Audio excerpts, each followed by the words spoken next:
Dear Ron, I've just joined a startup as the only privacy person. I have limited resources. What is the first thing I should do? What are a couple things that I should focus on first?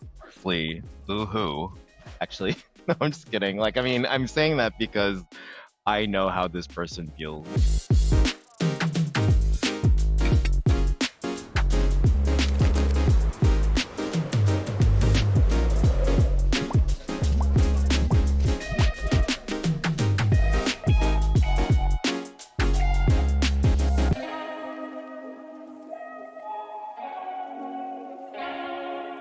All right, ladies and gentlemen, welcome back to another edition of Dear Ron. I'm Cameron Ivy here at Transcend alongside Ron De Jesus. Ron, how are we feeling? Feeling good. It's good to see you again, Cam.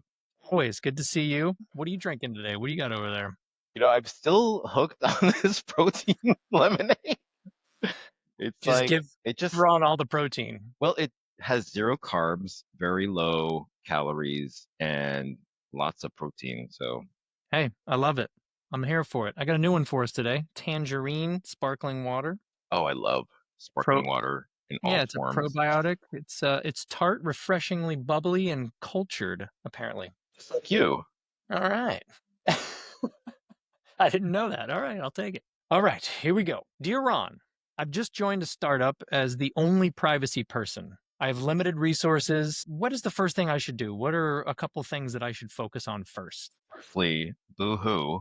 Actually, no, I'm just kidding. I'm saying that because I know how this person feels. Usually at startups and even like mid-enterprise organizations, there's typically a very lean legal team and an even smaller privacy team. So get it, understand. It's a difficult place to be in. Lots of challenges that you have to deal with on your own. I think one of the first actions that I would take if I was entering a startup with very bare bones or even non-existent privacy program would be to handle kind of the low-hanging fruit and probably prioritize things that are higher risk, right? So if the company is already collecting and processing personal information, one of the things would be to develop a privacy notice, and make sure that that notice is accurately describing the data practices of that company or addressing all the kind of optic compliance needs, I think is really critical. As a one person show, you really just have to address the things that are highest risk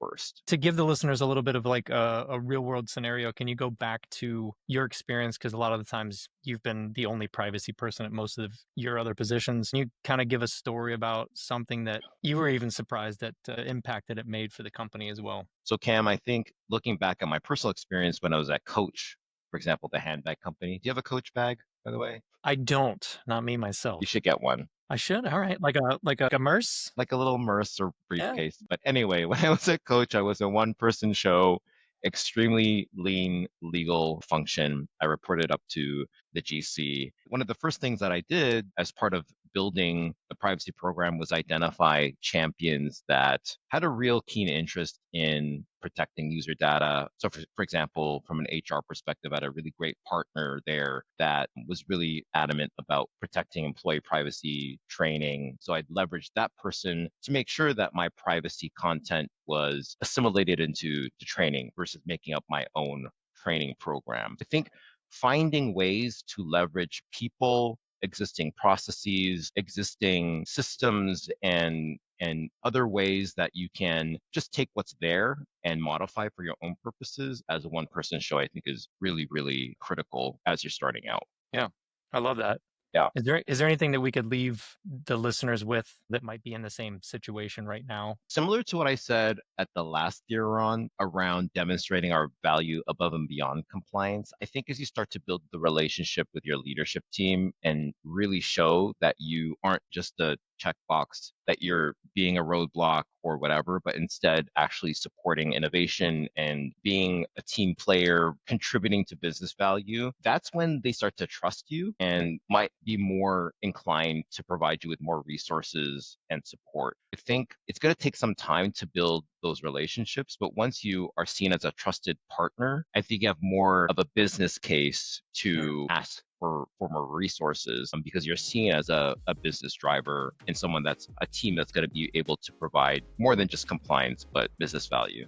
Love that. Well, I think we can drink to that. Try it next time. We'll see you guys on the next one.